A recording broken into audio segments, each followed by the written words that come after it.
Hello and welcome to Pastoral.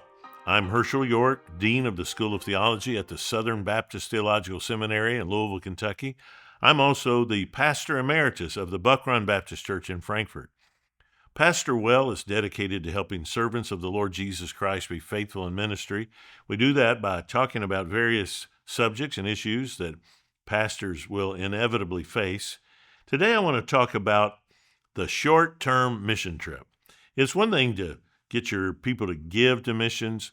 It's another thing to get them going on mission. And even if you do get them going on a mission trip, I think sometimes our mission trips can do more harm than good. So what does an effective short-term mission trip look like? Well, the first thing I would encourage you to do is you always want to go on a mission trip that's connected to missionaries who are there on the ground on that field. Don't try and be a lone ranger. Don't try and go somewhere where there's no one there because, first of all, even if you lead people to the Lord, if you don't have local believers or a church to connect them to, if you don't have some strategy to plant a church and someone there to teach them, that'd be like an obstetrician delivering a baby and saying, "Oh, I'm glad that's out of there," and then just letting the baby die. That's not true evangelism. Evangelism is about making disciples. And so if you're going to go on a mission trip, you need to do it under the auspices and in connection with missionaries who are on whatever field you're going to, whether it's domestic here in the United States or North America, or international and some other country. And you really need to ask them what they need. Too often, American churches will connect with some missionary and sort of tell them, "Hey, we're going to bring a group and here's what we want to do." And you really sort of put pressure on the missionary and you make them little more than a sort of a Christian tourism guide. And mission trips can be little more than Christian tourism. So what I suggest and what I've always tried to do is we made our mission trips about supporting missionaries, and we ask them, "What do you need from us? What can we do for you that your local disciples can't do?" And sometimes it's a physical labor. I've taken mission trips where we went to Brazil and went up the river. There was a little church that had been planted, a place called Samauma on Lake Janauaca there in the Amazon basin. And we built a building. We took a team down there, and in 5 days, we built a building. And I'm happy to tell you there's not a square joint in that whole building. It was chainsaw cut lumber.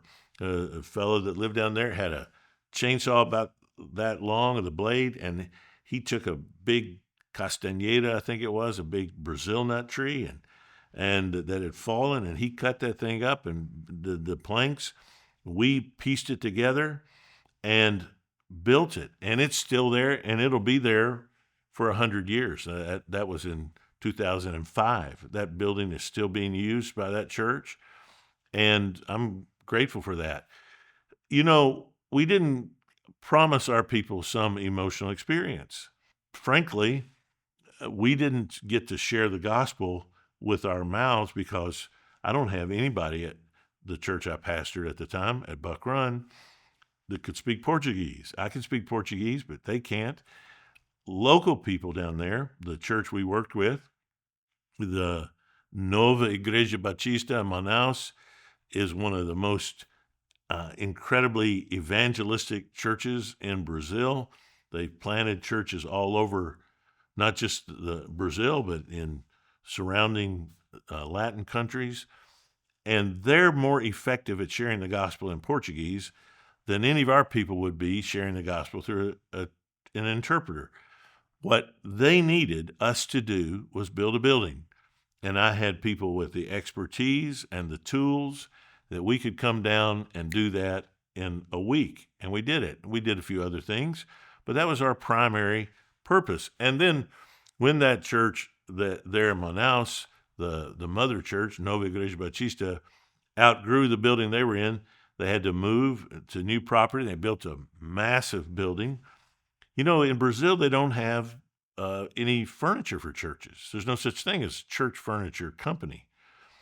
And so, you know what we did? We took a group down there and we built all their pews. You think about that. If you don't have pews, you don't have a place to seat people. So that's what they needed us to do. And we had a marvelous time just being there to serve them.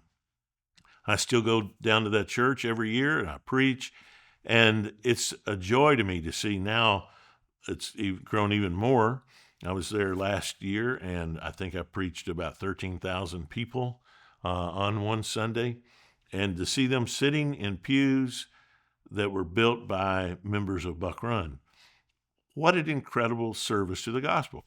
We take mission trips to Romania and we do medical things. We help people with vision and give them glasses. We have doctors and nurses that can do checkups and help people, find their health conditions. If that's what they need, that's what we're going to do. If there's a place where our people can share the gospel effectively, or there's not any local people that can do that, but we have translators, then we'll do that. We want to do whatever is best for the local ministry. And we always tell our people a couple of things up front. We tell them, first of all, it's not about you. Don't make this about your experience. We're not going so that you can have the warm fuzzies. We're going so that we can support a ministry, and they need us to do what we're going to do. And so you make it about the mission, not about your feelings. Secondly, the one thing I can promise you, nothing's going to go according to plan. I've been on many, many mission trips all over the world. Things are never the way we planned them. There's always stuff that happens. You have to be flexible. You have to be fleet of foot and able to make quick adjustments, and nobody's going to complain. And I said, and then the other thing I'll tell them is you're going to really, really work hard. It's going to be exhausting. I remember one time in the northeastern city in Brazil of Teresina, I remember walking up and down the streets of a new neighborhood that had gone in there. The streets were still dust. And I looked over at Tanya, and the dust was just caked on her face from the sweat. And I thought, my wife's never been more beautiful than with that red clay dust caked on her face as she and I were going up and down the street sharing the gospel with people. And we saw a lot of people saved, and we were able to help plant a church there on the outskirts of Teresina. Man, what a joy.